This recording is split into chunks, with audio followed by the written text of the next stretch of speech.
Ever since I was a little kid, my dad was big into manufacturing, and he always wanted to show me it and bring me around so I could learn too. His first shop was out of my old house in New Haven, Michigan, and he ran it right out of the detached shed on the lawn. However, he soon grew out of the shed, and his first real business was in New Baltimore, Michigan, and it was called Express Proto Fabrication. Express Protofab didn't last long, however, with the economy, and his latest business now is Gauge Pin Source, a much more specialized and smaller shop than his first. Gauge Pin Source came to be a huge part of my life in high school. I worked there for years and learned much about the design process behind the work we do.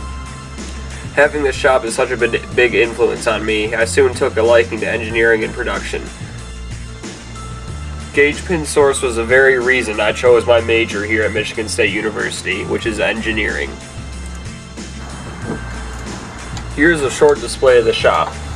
The first thing you may notice upon walking in is that everything you see just screams technology at you, and that's true.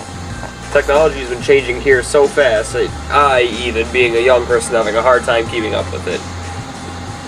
Most of these big machines you're seeing with the sliding doors and the monitors are CNC machines, what our business is now based off of. Even in the short number of years I've been here, I've noticed a change from old technology to new.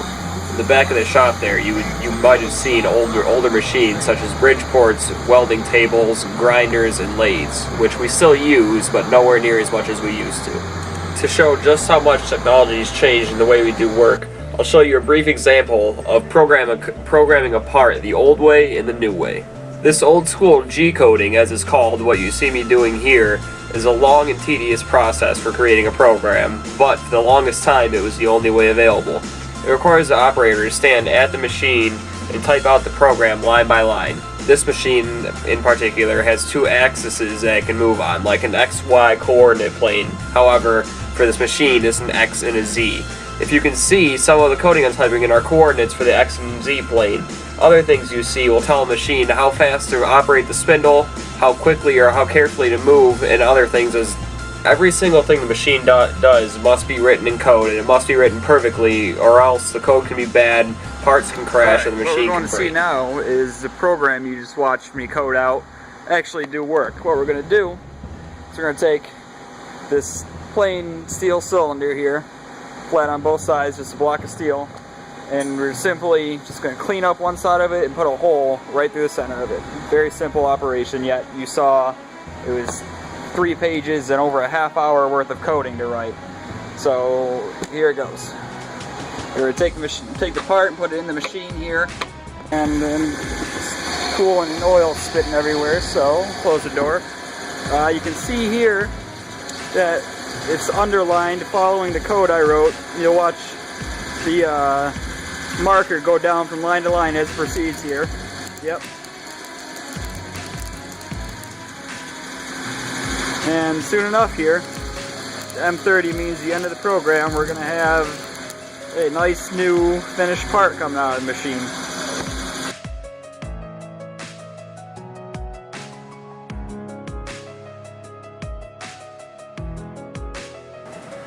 Here's a show of the CAD software we use, called Bobcat CAM. This is very powerful software that allows the part to be created in a 3D space.